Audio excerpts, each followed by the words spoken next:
Hello. Hi, Jean-Marc. Hello, Arantxa. We're testing the mics. Yes. It's very loud. Sorry to disturb everyone.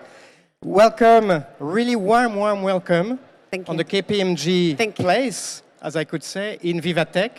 It's the 2021 edition. We're very glad to have you with us. I will introduce you in a minute. But as you can see, this is the place to be in Paris this week, with a lot of things happening in tech, in innovation, not only in consumer products, but in all the industries, all the sectors. And today with you, Arantxa, we're going to talk about mostly consumer products and more specifically, waters. We've known each other for some time. You were at Unilever before for many years. Your last role at Unilever was Executive Vice President for Oral Care. So I suspect that all the audience here and by video, welcome to the video audience as well, have had some toothpaste, thanks to you, Signal and other brands.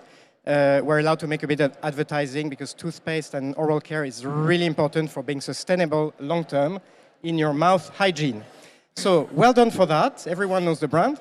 You've then been joining Danone about 2.5 years ago, and you joined Danone as the Chief Growth Officer for Danone Waters.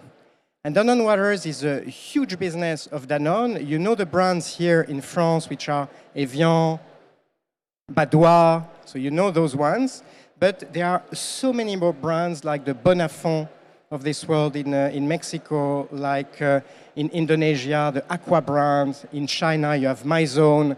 So it's really a full spectrum of enormous brands that you supervise for marketing, sales, innovation, e-commerce, digital marketing, and all what is related to growth and top-line boost for Danone Waters.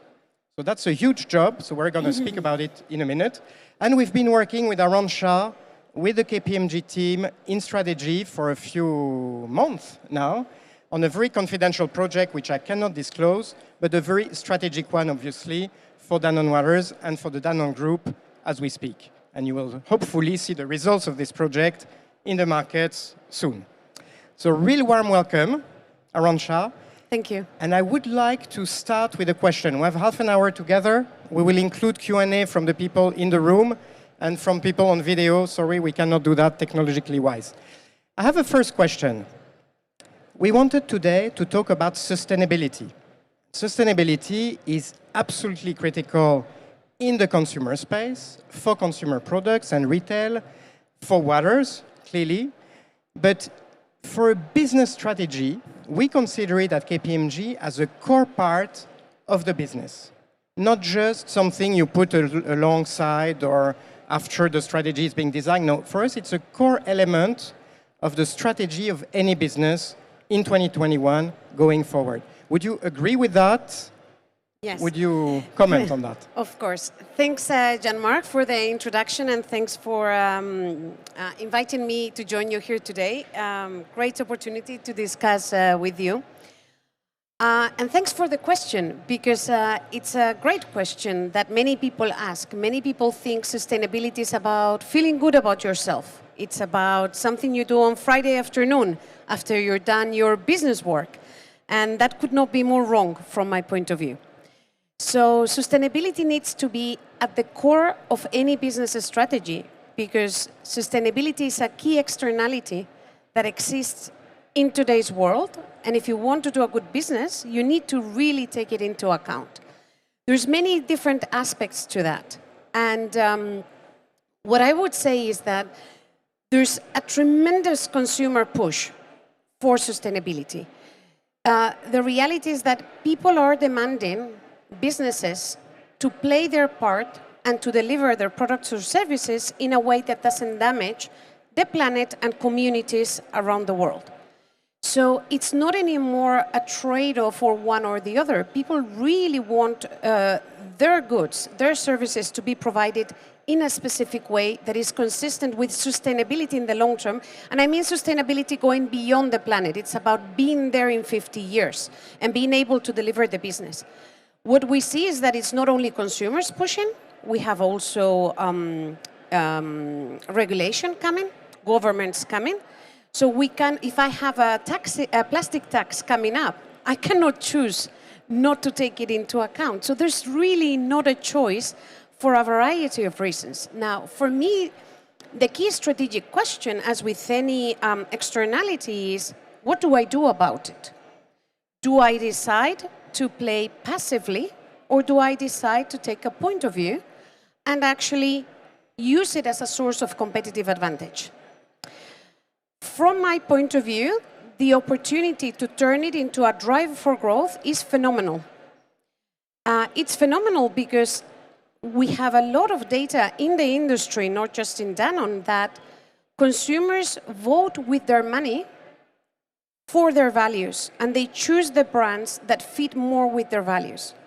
So brands and businesses that not only deliver good products, in our case, when we sell water, we deliver health.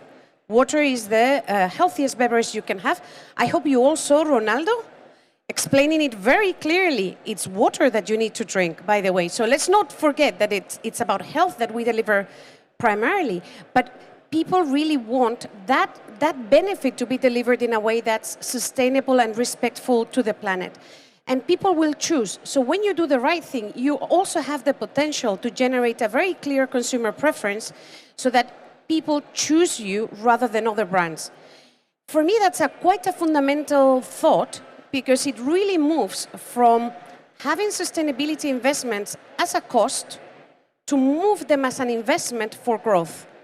You can see it as something that's unavoidable, or you can embrace it and turn it into a source of competitive advantage. And this is why, for me, it's extremely important from a strict business point of view to completely involve sustainability at the core of a strategy. Now, for some of us, it's also very important at a personal point of view. And for the company I work for, I'm very lucky to work for a company that believes in delivering not just against a P&L, but also to have a positive impact, which is Danone. And it so happens that by doing the right thing, you also do the right thing for the business, which is the beauty of embedding sustainability in strategy.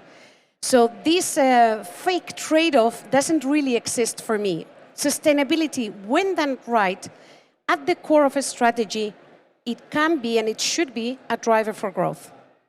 Thank you, Arantxa. And that's very clear. And we know that sustainability is at the heart of Danone's strategy and Danone Water's strategy. We'll come back to that in a minute.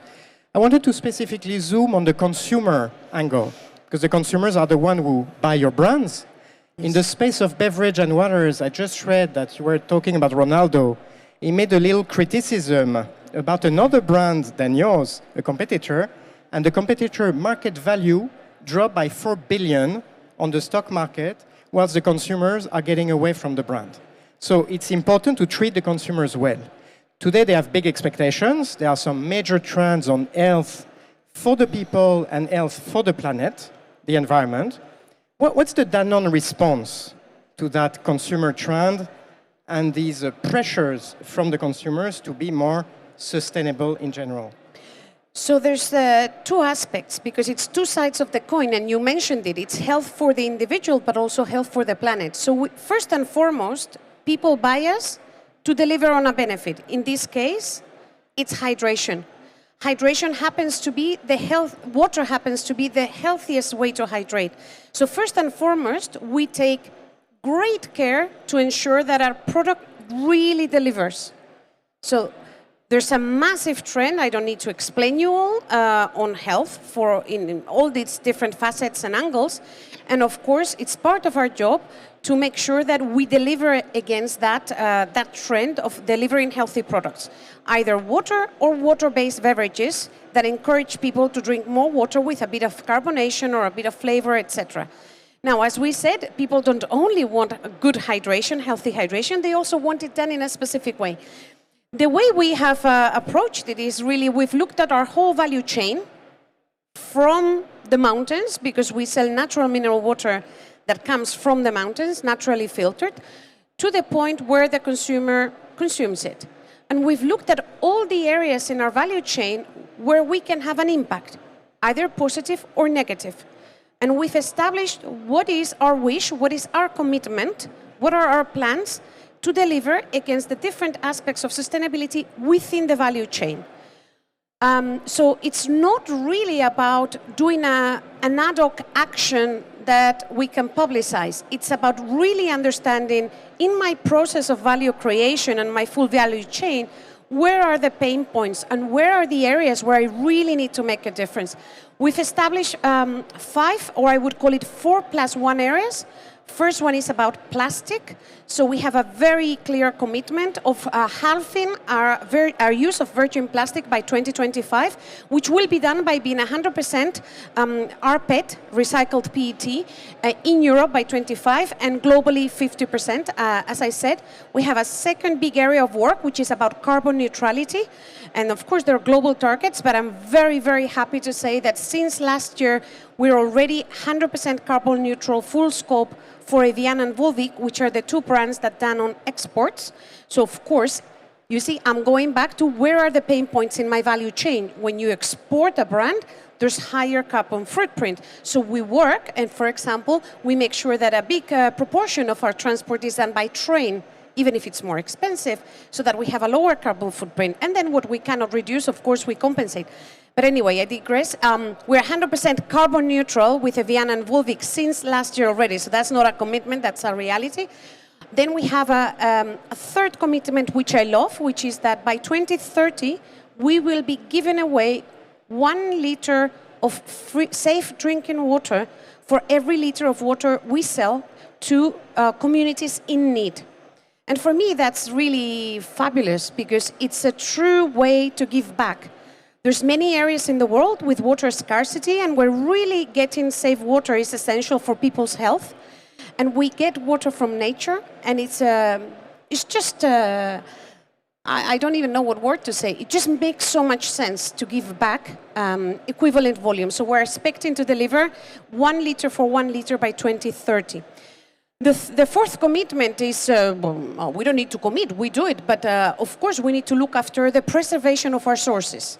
A source well managed will continue delivering water. A source poorly managed can deplete. So we pride ourselves in making sure that a source managed by Danone is in better state than a source managed by the community or not being managed. So we put great emphasis, and there's of course lots of KPIs on how we manage the different sources. And then the +1 that I called is that we will be 100% B Corp for the waters business by 2022. And that's a way to force ourselves to stay true to our own commitments, to force, and you know, we need to recertify every 3 years. It's a lot of work. It really keeps you honest. It keeps you tight. And I like that. I think that's good. There's a lot of business pressures, and when you have to stay to this certification and recommit every 3 years, you know, it's a way to keep the attention and the energy. Thanks, Arantxa. And I think the people heard your 5 commitments, which are very big, bold and strategic commitments for the planet, for the health of people. And I like personally the number 3, which is the giving back. You get the water as a gift from nature, from the clouds, raining, the mountains, going through the mountain, I think, for 15 years before you can Yes. take it from the source. Yes. So giving back after having received this gift sounds to me the greatest of the 5. That's a very personal opinion. I guess that everyone has a different take on the 5 commitments. But for me, in summary, 5 commitments, 1 goal, growth. Of course. For Danone, because you're in the business. Of course. Now for that growth, we are here in Vivatech, which is the place, as I said earlier, to be for innovation and tech and digital and data. When you look at this product, I assume that behind growth to come and your 5 commitments, there must be a lot of technology and innovation. Could you, in the time left, and I know time is running very quickly, but take your time, could you share with us a few examples of tech-driven innovation that you can share publicly? Sure. So sustainability, it's a funny beast, because on one side is very, very technical, but on the other side it's very emotional, in the sense that the consumer doesn't want to be bored with technical details about whether you do chemical recycling or mechanical recycling or how you buy the carbon credits. They just want to know they're doing the right thing and that they're buying a brand that is doing the right thing. But at the core, to solve the issues, it's a pure innovation and technical challenge. Another story is how you digest it and share it with your consumers, but it's a technical challenge at the core. We will only succeed as an industry with innovation and with technology because we have problems that today we do not know how we're going to solve them. We just don't know. You know, we were mentioning we had commitments on recycle our PET. We don't have all the solutions today. We don't know how we will get the volumes. Today, there's not sufficient volume to deliver against the demand at the level of quality we need. That's real technology that happens. So, for example, we work with startups, we work with real innovative agencies like Loop, for example, that's working on different ways to recycle PET, to give you one example on plastic. So, this is about working in an ecosystem with people that are really at the frontiers of exploring what's possible. Without technology, without co-creation, without an open network, there's just no way we will be able to deliver, which for me, it's exciting, it's fun, and it makes it very rich. Just to share a few examples, here we have one of my favorite innovations we've had recently. It's an Evian bottle, we call it nude, because it's naked, it doesn't have a label. Why doesn't it have a label? Because today we don't know how to recycle, simplifying a lot. It's very difficult to recycle the PET from the bottle and the flexible. So if you really want to maximize recycling, you do a bottle without a label. So you will see that you can find this in some shops in Paris now, it's in other places in the world. The logo is embossed, no label.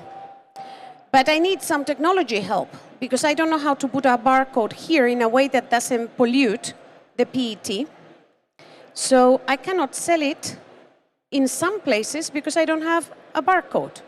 So this is a live example of how technology can help push for solutions to help me make my product easier to recycle. Another great example, which is also one I love, and I hope that if you are active in social media, you have been exposed by it. We have a new product that just launched, and some of you, I believe, got it in your homes yesterday, which is called Evian Renew, which is a bubble. It's a 5-liter bubble that comes in a base designed by Virgil Abloh, and it's a collapsible bubble. Now, the product is beautiful. As you drink, it dispenses at home and the bubble collapses. It's really beautiful. But the thing is, it delivers the water with 60% less plastic than the equivalent in standard bottles that you can buy in the supermarket. Now, when you talk to consumers, of course they like the 60% reduction, but they love the product. They love how it looks. They love that the bubble is collapsible. It's a likable product. Remember the times, I mean, some of you are too young, but when there was the MP3, that was much more technically sound than an iPod. But hey, you wanted the iPod because it was so beautiful. So that's the type of innovation we're doing. And you might ask, so where's the technology challenge? Well, the walls of the bubble, for it to be 60% less plastic, are extremely thin. And the amount of challenge to get that to run in the lines in a way that preserves the quality of the water and the integrity of the water, that is safe for transport, that you can still do the palletization, how you manage the plastic in such a thin container, it's not very glamorous, but it's a massive technical challenge. Just to share some of the ideas. So again, I come back to the point. It's about true innovation. It might be at a molecule level to get the right plastic. It might be about the transportation network. It might be about how you get it to run in your factories. It might be about how you make an innovation exciting for consumers so that adoption rates are very high. But certainly, there's no way we can transform the sustainability of this industry, or for that purpose, any industry, without technology at the core. Thank you. There is one innovation that you mentioned, which is the Renew, the bubble. For the French audience, you can find it on Evian chez vous. I ordered it. It's being delivered this week. It's amazing. I've seen it. It's really amazing. And you have really the feeling that you consume less plastic because the bubble is really, I don't know, so thin. It's like a bubble of water which disappears when you take it in your glass, and the family will love it, and everyone will love it. So I do a bit of advertising for Danone Waters, but it's really true. Evian chez vous, You can find it online, obviously. But it brings my next question. The Evian chez vous is the direct-to-consumer DTC, as we nickname it in English. In digital innovation and tech, you also have this e-commerce phenomenon. Yes. Is it applicable to others? Is it part of your strategy? Can you comment on it? Of course. Little bit? Yes, a little bit. I'll just say obvious things. So we've all experienced COVID. We've all experienced buying our groceries online. And we know that e-commerce has grown exponentially during COVID. And we know that consumers are sticking with that habit. And even people who are not buying it, who wants to bring home 8 liters of water. So that trend of buying water online is going to stay. In addition to all the benefits of e-commerce in general, you have a convenience benefit in general. Now, the work we're doing with Evian chez vous is not only we deliver the water, but we will pick up your empty bottles when we bring you the next order so that we can ensure they get recycled and they get properly treated and properly separated. So for us, it's very strategic. It's not just about delivering the product, but really enabling the circularity of the process for the consumer and for ourselves, and really starting a different type of engagement with the consumer in which they really, because of course the people that buy our water is people who are worried about their health, who want superior product, who we know you can drink water from the tap in Paris, but the quality is not the same to drink water from the tap in Paris than to drink water that has been filtered by nature in Evian and bottled at the source. So it's really about bringing that experience. It's a beautiful example of bringing that experience to the homes and mitigating any potential side effects on the environment by really managing ourselves the full cycle. And that's true innovation, really exploring how we do D2C ourselves, how we collect physically the product. I won't tell you the complexities of that, but it's an interesting chapter where we're learning and hopefully getting to a very good place. We're getting close to the conclusion. Time flies. It's your first time, Arantxa, in Vivatech. It's called this year Time to Reconnect after the pandemic, because Vivatech did not happen last year, so you couldn't be here as well. What's your first impressions looking at this event around tech, digital technology?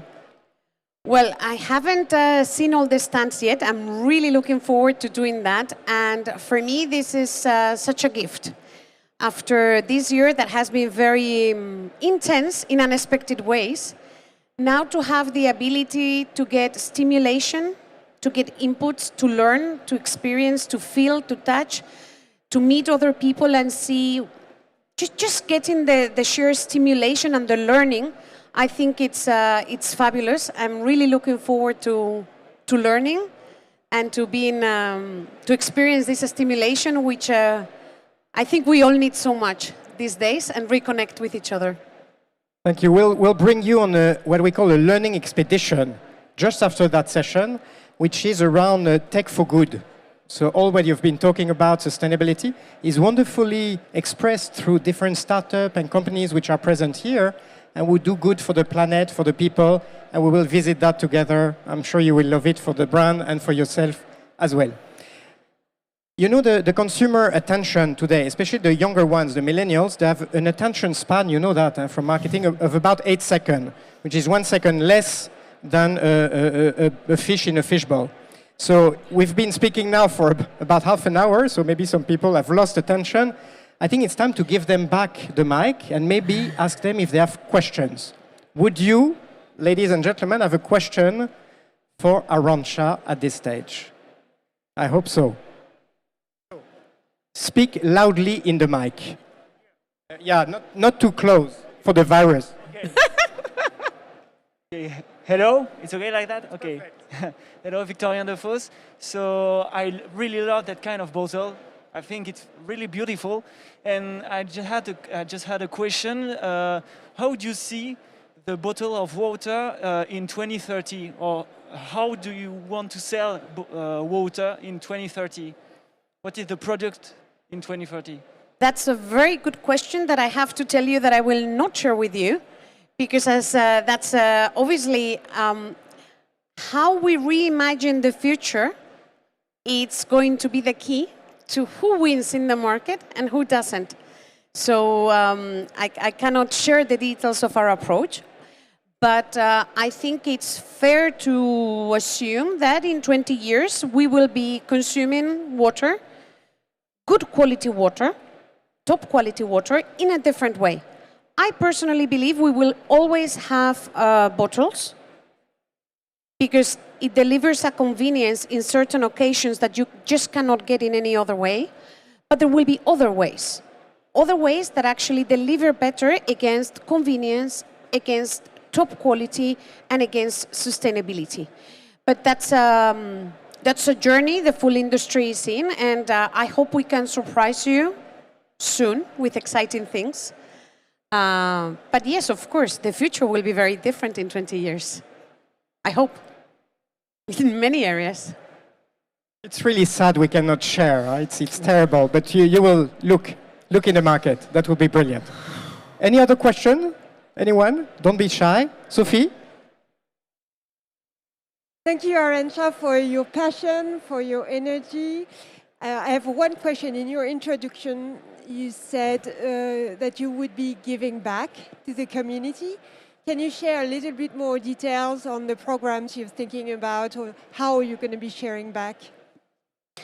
I think there's two aspects. The biggest way of giving back for waters specifically is the program we have on giving 1 liter of water for every liter of water we sell by 2030. So that's a big way, and we've actually created a fund to be able to deliver the water. But for me, that goes beyond a specific action. It's about, again, going back to the value chain, as I mentioned before, and understand what's the impact in society of every step we take in that value chain.